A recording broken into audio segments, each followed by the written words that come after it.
Olá, meu povo bonito do 8º ano. Eu sou o professor Giorgio Paulo e hoje a gente vai começar especificamente com a nossa aula de geografia, né? Continuando alguns tópicos que a gente já vinha trabalhando com vocês em aulas passadas, né? Que é com relação ao trabalho humano, a transformação do espaço natural, né? Da natureza, né? A produção da riqueza. Então, a parte da geografia que trabalha essas questões relacionadas muito ao quê? A produção do homem e a intervenção do homem na natureza, no meio ambiente, né? E aí a gente vai pegar um pouquinho emprestado, né? Um assunto de história, que são os modos de produção. Então, observe que a área de ciências humanas, elas estão muito interligadas, tá? Geografia, história, sustentabilidade, ILT. Vocês acabaram também de ver uma aula de português, eu acho que a professora Carla, não foi? Eu falo já da senhora, calma. Né? E falaram sobre coesão, né? Sobre as ideias, a questão. Então, tudo isso está, ó, entrelaçado, tá? É importante que vocês entendam que tudo está ligado, nada está solto. E é um prazer, uma satisfação trabalhar com vocês esse componente curricular, que é o que a gente chama de matéria. Vocês chamam de matéria. Qual é a matéria? Geografia. Não é? Mas o nome correto seria componente curricular. Veja que coisa bonita. Hoje estamos aqui com Késia. Késia, cadê Késia aqui? Oi, Késia, tudo bem? Nossa intérprete de Libras, sejam bem-vindas.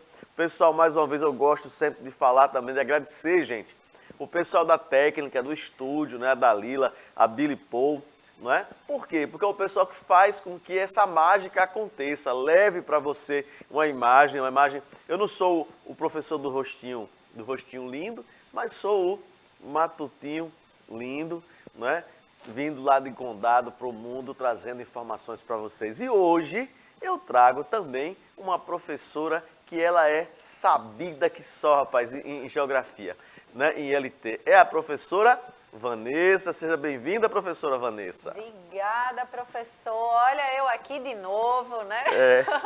Para estar junto aqui com vocês e com o professor Gil, que é esse professor top. Já dei o meu bom dia aqui. Quero ver aí vocês interagindo, participando, que é muito importante essa troca, né? E se você ainda está demorando a baixar o aplicativo, isso, manda aí. Billy vai jogar aí os QR Codes na sua telinha, direciona, né, o teu celular e baixa o aplicativo, que é importante a gente construir esse diálogo, né? Esse horizonte de conhecimento, porque uma pessoa sabida, conhecendo das coisas, é muito massa, viu? Tem o poder, porque o verdadeiro poder está no conhecimento. Então, deixa o teu comentário aqui, tira as dúvidas, que esse é o momento, né, da gente aprender também. E aí eu já estou aqui no chat para acompanhar aí os comentários de vocês, tá bom? Então, bons estudos, que hoje o tema da aula tá show, viu? Beleza, beleza. Então, se você também não conseguiu ver essa aula hoje ao vivo, você vai lá mais tarde. Essa aula vai estar lá na plataforma do Educa Recife, né? Pelo YouTube. E agora ao vivo e a cores para todo o Brasil, pela TV Nova Nordeste, né? Canal 22.4. Isso, Billy Paul. Muito bem, vamos lá começar? Trabalho humano, no caso, modos de produção asiático e escravista. Lembrar a vocês, gente, que na aula anterior nós trabalhamos já essa parte de introdução. Falamos o que era modos de produção, tá? Mas eu vou trazer de novo aí só resgatar um pouquinho aí esse conceito bem básico de o que é modo de produção. Lembrar a vocês que ao longo da história, né, desde que o homem é homem, tá? Desde que o mundo é mundo, o homem ele teve que produzir a sua própria riqueza, produzir o seu próprio alimento. A gente sabe que na história existe duas teorias, duas correntes, né? A questão da teoria da criação, o criacionismo, de que Deus criou todas as coisas, e a teoria da evolução, né, que foi pensada aí por Charles Darwin no século XIX, onde houve uma evolução. Bom, Essa também divisão da história em Idade Antiga, Idade Média, Moderna e Contemporânea, Pré-História, com Paleolítico, Neolítico, Idade dos Metais, as eras geológicas da Terra, né, professora Vanessa? A era Paleozoica, Cenozoica, Mesozoica, né? Tem essas eras aí. E a gente tem aí um estudo feito por um filósofo chamado Karl Marx e o seu colega Friedrich Engels, lá no século XIX, 1850, 1860, eles pensaram o mundo na forma da economia. E aí eles fizeram uma divisão diferente da história, daquela que a gente entende antes da escrita, depois da escrita, antes de Cristo, depois de Cristo. Eles pensaram em uma divisão da história a partir do modo de produção. E o interessante é que essa divisão da história, né, da economia, dividindo o tempo, ele vai perceber que em determinados locais, né, existiam modos de produção diferentes. Então, veja, fazendo a comparação com pré-história, né, ou história, Idade Antiga, Média, Moderna e Contemporânea, que é uma divisão da história, veja, constante, desenvolvida. É como se a pré-história só existisse lá atrás, lá no passado. A gente não pode pensar que hoje ainda existem pessoas que vivem na Idade da Pedra. Tá certo? Hoje ainda existem pessoas que trabalham no algo análogo, parecido com a escravidão. Então, nessa forma de divisão da história, diferente do plano cartesiano, né? A gente vai ter uma ideia de que o mundo ele viveu épocas diferentes de um ponto de vista de produção de riqueza ao mesmo tempo, tá certo? Então, é lógico que há 2000 anos atrás não existia tecnologia como existe hoje, né? Não existia energia, eletricidade, energia sim, eletricidade não. E né? o modo de Diga aí, produção que a gente trabalha hoje, né, exerce hoje, é completamente diferente de qualquer outro já visto, né? Inclusive porque se relaciona o quê? O capital, né? E aí é uma questão bem complexa que a gente, ao longo das aulas, aí vai trabalhar, né? O nosso modo de produção capitalista, que aí traz a questão do trabalho assalariado, né, professor Sim, vamos Giorgio? falar isso. A gente, Vai. eu só estou dando uns Dá spoilers spoiler. aqui. Eu tô ligado na senhora, tô ligado. Né? Então, gente, tela cheia aí, Bilipô, por favor.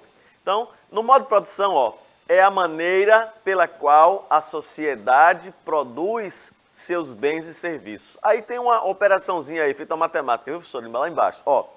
Modo de produção, eu já sei que é a forma como a sociedade produz a riqueza. Então, esse modo de produção, ele é igual a forças produtivas. O que são essas forças produtivas? É quem produz, certo? Então, o modo de produção é igual a forças produtivas mais as relações de produção. Traduzindo, o modo de produção, a forma como o povo vai produzir a riqueza, vai ser utilizado pela mão de obra e como essa mão de obra vai se dar, essa relação entre o trabalhador e o proprietário ou o dono, né, da terra, quem contrata o seu serviço. Então, é mais ou menos por aí essa ideia. Os meios também, os meios, né? As ferramentas. Os meios de produção, aí que a professora colocou, os meios são os instrumentos, são o que é que você utiliza para produzir a riqueza. Sim. Então, no modo de produção capitalista, que a gente vai ver isso mais para frente, que Marx vai detalhar, que é o socialismo científico, ele vai dizer que a riqueza mesmo, de fato, fica nas mãos dos proprietários dos meios de produção.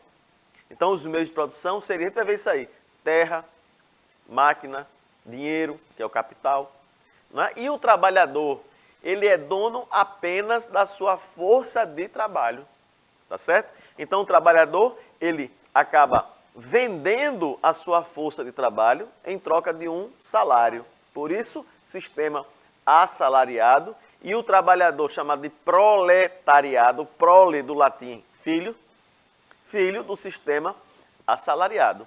E ele é o que coloca mais força, né?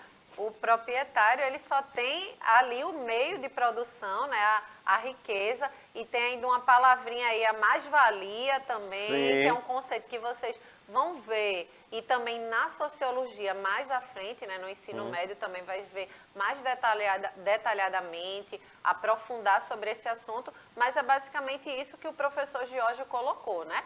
O proletariado, né, esse trabalhador que joga, né, sua energia, está ali à disposição, coloca a sua energia num trabalho, e o grande proprietário é aquele que tem os bens, os modos, os meios de produção, né? Então, é essa relação da qual a gente trabalha nesse modo de produção capitalista, certo? Mas ao longo da história foi diferente aí, né? Aí a gente vai trabalhar isso aí. Então, adiantando um pouquinho aqui, ó, eu trago para vocês, a gente viu, olha, na aula passada nós trabalhamos o modo de produção primitivo ou comunal, lembra? E no modo de produção primitivo ou comunal, a sociedade, ó, daí, a sociedade, o grupo que vivia, eles, ó, os meios de produção e os frutos do trabalho eram propriedade coletiva, ou seja, de todos. Então, eu explicava para vocês, todos trabalham, todos usufruem do fruto do seu trabalho. Então, não existia propriedade privada, isso é meu, isso é seu. Né? O que existia era a coletivização da terra e do produto, né, do fruto do trabalho dessa galera aí. Então, lógico, que se eu tinha, por exemplo, tem um filme muito bom chamado 10 mil anos antes de Cristo, a senhora já viu. Nesse filme, 10 mil anos antes de Cristo, narra um pouco a história de uma tribo, né, que vivia nas montanhas geladas, era gelo, frio o tempo inteiro. Então esse pessoal vivia de quê? Vivia muito pouco da pesca, a agricultura não existia para eles, né? Eles podiam ainda ser coletores, viviam daquilo que eles achavam, mas eles caçavam, por exemplo, um mamute. O mamute é um ancestral do elefante. Ele não existe mais hoje, esse mamute, né? Mas como era uma área muito gelada, muito fria, era um bicho muito peludo, um elefante, veja, um elefante parecido com um urso, dá para entender? Com aqueles chifres enormes, gigantes, e eram muito maiores. Então eles caçavam esse bicho aí, e quando eles conseguiam pegar eles se alimentavam durante muito tempo, porque era muito grande, o grupo familiar era pequeno, então eles eram mais caçadores. E aí é lógico que com a situação aí, eles tinham uma pessoa, todo mundo corria, todo mundo se ajuntava para caçar o bicho. Quando matava o bicho, a divisão era como? Era igual para todo mundo? Era coletiva.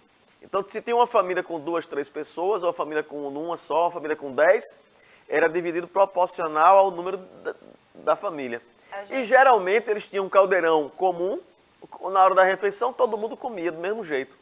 Entende? Aí essa era a ideia do modo de produção primitivo ou comunal. Não era a privatização, mas sim de tudo que era produzido, era dividido igualmente por todos. Diga aí, professora. Exatamente, né, professor Giorgio? A gente chegou até a comentar na aula anterior que esses modos de produções, né, anterior a esse modo de produção capitalista Sim. e outros, e principalmente esse modo de produção primitivo, ele era mais, a sociedade, ela era mais simples, vamos dizer assim, não é tão simples, complexa. mais justa. Exatamente, né? Não é tão complexa como a sociedade da qual a gente está inserida, né? Porque aí ao longo dos anos a população foi crescendo, né? Os instrumentos, os meios ali também, né? As ferramentas foram se modificando, né? Novas tecnologias, né? Vamos dizer assim, que tecnologia é todas essas ferramentas que vão sendo inseridas a partir da necessidade humana, né? Então foram sendo inseridas e aí foi criando uma gama, uma complexidade. E aí a gente depois vê, né, com a questão da Revolução Industrial, as máquinas e tudo mais, e aí foi transformando, né, as nossas relações sociais mesmo. E a sociedade virou hoje uma sociedade bem mais complexa do que essa do tempo aí, né, primitivo, né? Então, de fato, era muito mais fácil se dividir, né, se ter relações mais justas do que no tempo de hoje. Beleza. Então aí a gente vai continuando, professora. Muito boa sua colocação, acertadíssima, né? Porque a gente vai trabalhando, gente, e a gente vai lembrando de detalhes, né, de certas coisas. E aí eu trago hoje para vocês dois tipos de modos de produção. O modo de produção escravista e depois a gente vai falar um pouquinho do modo de produção asiático, que é uma diferença. Mas inicialmente no modo de produção escravista. Olha aí, na imagem você vê aí os escravos girando, né, o cilindro aí da cana-de-açúcar. Por que eu trouxe essa imagem? Porque é muito perto da nossa história real aqui, da história de Recife, da história de Pernambuco, né, mas do Brasil colonial. Tá? E aí a gente vai chegar na escravidão no Brasil, por que houve, como foi que chegou aqui, né, os primeiros, como é que chegaram os primeiros escravos, né, escravizados africanos, por que houve essa escravização. Inclusive, tá? veio para trabalhar nesses cultivos, né? Nesses cultivos da cana-de-açúcar, exatamente, certo? E aí é uma pintura, a gente tem Rugendas, né, Debré, Albert Ecaute, né, Franz Post, né? Falou até, acho que foi na aula de outra turma, né, da questão do período holandês no Brasil, né? Que é um período importante, e Recife é a capital, né, do Brasil holandês. Mas aí, ó, então, na sociedade escravista, gente, o que é que acontece? Ó, os meios de produção, e aí a gente já tinha falado antes, mas aí estou explicando direitinho, ó, terras e instrumentos de produção, professora. Tá? E os escravos eram propriedade do Senhor. Observe aí o que é que está escrito nesse texto. Preste atenção, leia comigo, né? Veja a questão da coerência que a professora Carla falou na aula anterior. Ó, na sociedade escravista, os meios de produção,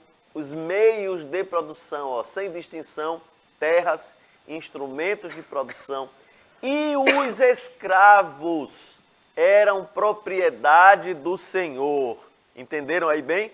Corta para mim, Billy Paul, corta para mim. Meu povo bonito, inteligente que está acompanhando nossa aula de agora. O escravo era a mesma coisa que um boi, um cavalo, um burro. Era carga, era uma peça, era uma propriedade, gente. Veja, né? Que situação, você escravizar outro ser humano, eram não é? considerados, né, Não. meros objetos, não eram considerados como seres humanos, né, sujeitos a direitos, né, mas sim meros objetos dos seus senhores. Isso. Agora, gente, a escravidão, eu vou adiantar aqui, ó, mais um. Veja, aí eu vou só dizer o seguinte. A escravidão, ela não é novidade, certo? Quando a gente tem aí, sai dessa comunidade primitiva, tá? Nessa comunidade primitiva, muitas vezes haviam brigas, guerras entre tribos, entre aldeias. E aí os perdedores acabavam se tornando escravos dos vencedores. Então, desde a Grécia Antiga, da Roma, do Egito, e o Egito, que é outra questão geográfica, que é preciso a gente desmistificar isso. Meu povo, o Egito é hoje um país que está no continente africano. O continente africano, não, a África é um país. Não, a África é um continente composto hoje, acho que por mais de 50, vou chutar assim 50, porque eu não sei o número agora, não me faltou a memória, mas é 58 a 62 países, professora Vanessa. O continente africano. E aí a gente tem um detalhe. No continente africano, só a parte norte ali, perto do Mediterrâneo, é que é um pouco mais desenvolvido. Aí você tem o Egito, não é? Desde a época de Moisés, tá ligado? Tá lembrado aí da época de Moisés? Eu tô, porque eu vivi aquela época, eu sei como era aquela história. Bilipom, né? Moisés foi príncipe do Egito, então era riqueza, uma grande potência. Egito, Marrocos, Argélia, certo? Mas a região subsaariana, abaixo do deserto do Saara, a parte central da África, até chegar lá embaixo, certo? Onde tem a África do Sul, aí se distingue um pouquinho África do Sul, Orange e Transvaal independente, porque foram colônias holandesas e inglesas. Mas são hoje um pouco melhor, mas foram colônias exploradas. E muitas vezes os próprios, naquela época, lá do século XV, do século XVI, os impérios coloniais, portugueses, espanhóis, ingleses, franceses, eles colocavam tribos inimigas para lutarem uma contra as outras, para pegar os escravos e trazer para as Américas, vendendo e tendo lucro, como se fosse gado. Então tá aí, Guiné-Bissau, Moçambique, Costa do Marfim, né? E outras regiões. Vamos para frente. Então na imagem aí, Billy, só para o pessoal ver a imagem bonita aí. Veja, aí você tem duas imagens.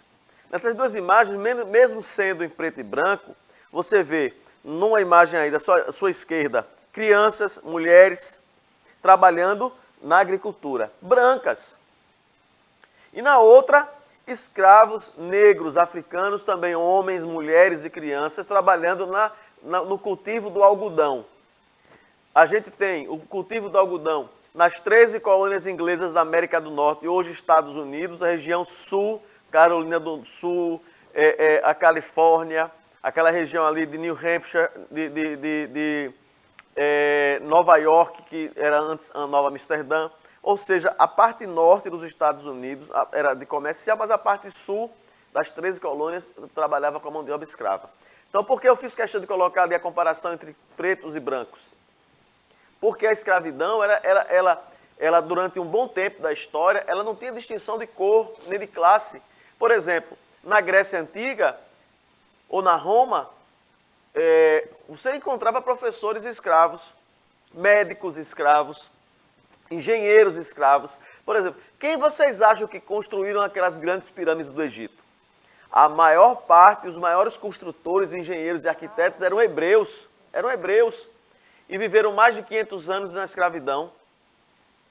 Não é? Porque era a condição de escravo. Então, por exemplo, se eu tivesse uma terra, eu quero plantar, mas eu não tenho o grão para plantar. Então eu vou para Billy Paul, que tem lá um armazém lá cheio de trigo. Billy, me presta aí.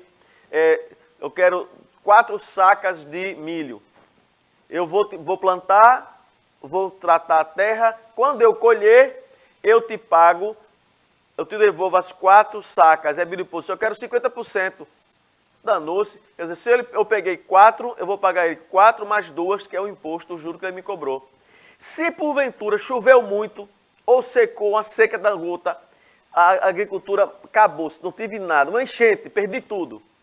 Aí Billy Paul disse: ei, professor Jorge, cadê as minhas 6 sacas? Porque eram as 4 mais as 2 dos juros. Disse, rapaz, a água invadiu, aí ele disse: não tem nada a ver com isso. Aí o que é que eu vou fazer? Aí eu vou me submeter, por exemplo, a trabalhar para ele como escravo durante um tempo que ele quiser. Você vai trabalhar para mim um ano para pagar a dívida. Podia ser a mulher, os filhos, todo mundo trabalhando para poder pagar a dívida. Se eu não conseguisse, ele ia então para o magistrado e aí eu ia me tornar escravo dele até pagar a dívida. Era escravidão por dívida.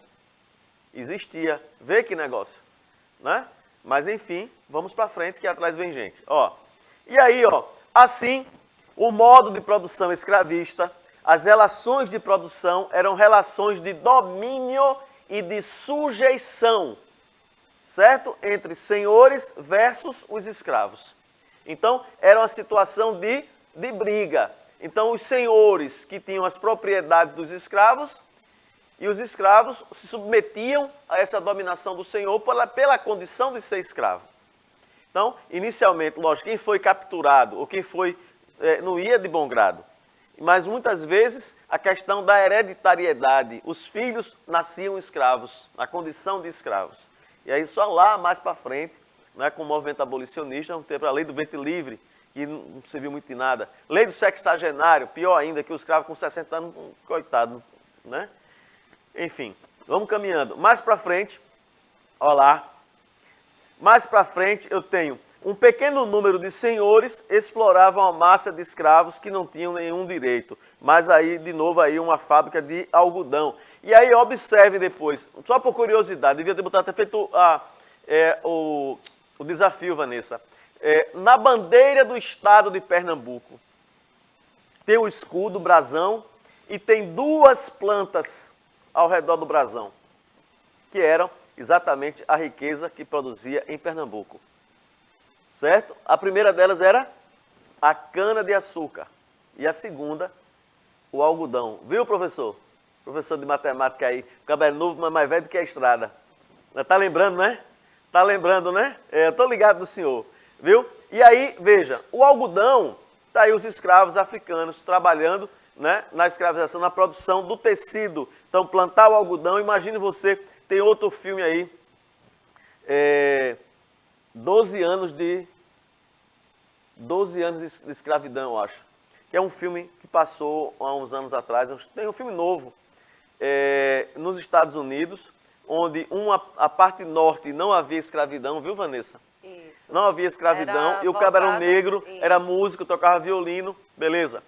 E aí, eu vou deixar para vocês aí essa missão. Deem uma olhada na bandeira de Pernambuco, deem uma olhada nesses 2 filmes que eu já citei para vocês. 12 anos de escravidão. 12 anos de escravidão, não é isso?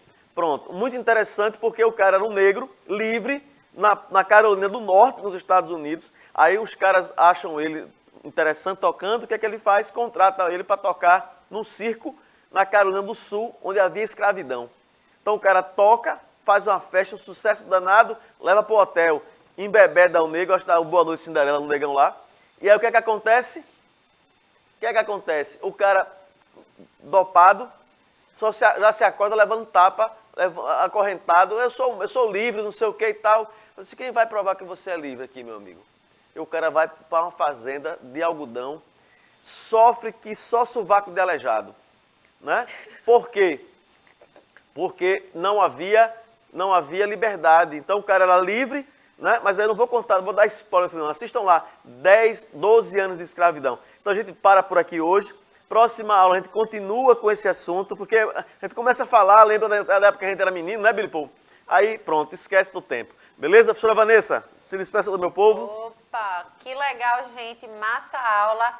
Vamos ficando por aqui. Um beijo e até a próxima semana. Tchau, tchau. Tchau, meu amor, tchau. Não chore assim, meu bem, pois se você chorar, eu choro também. Tchau, fui!